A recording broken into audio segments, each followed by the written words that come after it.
So that was day 9. That was our beach day in Paleohora. We did nothing else because we had to drive. We left here about 1:30, got down there by 3 because it takes about a little over half an hour to get to the point where you turn south and cross the island. Spent the whole day, did the sunset, did all that stuff. Got a bunch of time just chilling on the beach, which was awesome. I think Emily definitely gives that one a big 2 thumbs up for being a great beach to just relax on. And food on the beach we got from Vergara. It was great. There's a place, Third Eye Vegetarian, that I really wish we had a chance to try. Looks truly amazing. One thing that has to be said about Paleohora, just walking around town, it was very obvious this is a town that is loaded with vegetarian options. I saw so many either vegetarian restaurants or regular restaurants catering to vegetarians, making sure that they offered obvious vegetable items. You go down the pedestrian way, and you would find the breadboards that are out on the street. Almost always they specifically listed vegetarian options in a way you don't see in most of Greece. Like even in Athens, you don't see that amount of attention to vegetarian needs. So that's an important note, because if you're like us and a vegetarian traveler, that's a big deal, that you have lots of options and you're not like just selecting from 1 or 2 of the same thing over and over again that happen to be vegetarian. So that's really important to note. Today's plan is to hit Hanya, which is just 15, maybe 20 minutes, actually probably not even 20 minutes, west of here on the E75, and we're going to probably go down to the harbor and see the Venetian harbor. That's supposed to be really cool. We've seen it in Heraclio, and that it's really cool to see, but it doesn't take very long. The old town here in Hanya is supposed to be absolutely amazing. Really tight, narrow, ancient streets winding through all over. There's some shopping that we want to do, and there is definitely food. We're gonna need that. We don't have too much food left in the house.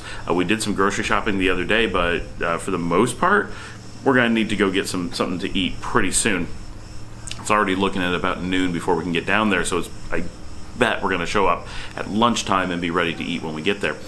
The story I want to tell from last night, though, is, and this is very, very, very important, if you're going to go to Paleohora, you want to be aware that at some point in the late afternoon, when the beaches start to close, and this is kind of obvious if you think about it, it's a double beach peninsula, there's very little business to the town except for the tourists going to the peninsula. I'm sure there's fishing and stuff, but tourism is the major industry there. And with the 2 beaches, basically everyone goes into the village and goes to the beaches during the day. So siesta, big deal. All the stuff in town closes in the middle of the afternoon. I'm sure breakfast does well, but the beaches are busy, right? So for lunch and late meals, people are eating on the beaches by and large, and the middle of town is empty. You can drive through, no problem.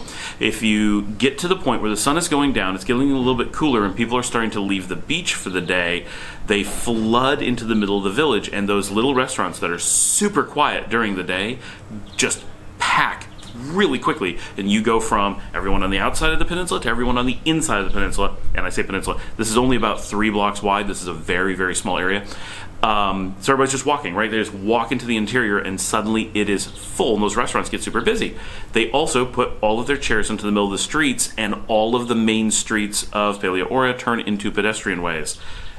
This is tricky because according to Google Maps and according to everything you see in the village, there's no way out. If you go in and park during the day, they shut down all the roads out of town and you are trapped, which is what we found ourselves in the position of last night. We were parked on the north side of the pedestrian ways.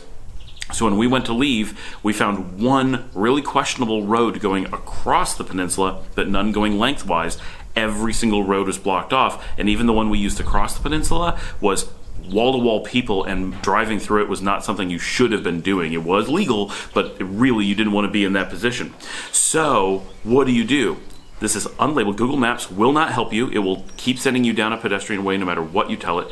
And there are no signs, for some reason, to help you with this. On the west side of the peninsula, there is the beach road that goes along the main beach. Take that, and it goes up to the new city, the new high-scale construction that they're doing for people moving in. Not that this is the brand new, like, modern stuff. Go up there, and the first right onto a major road goes up into that construction, and you can follow that, and there will be a sign for Hanya up there. It'll connect you back to the highway above the village, but you have to know it's there. Nothing's going to direct you to it, not signs in the village, not Google Maps. So good luck.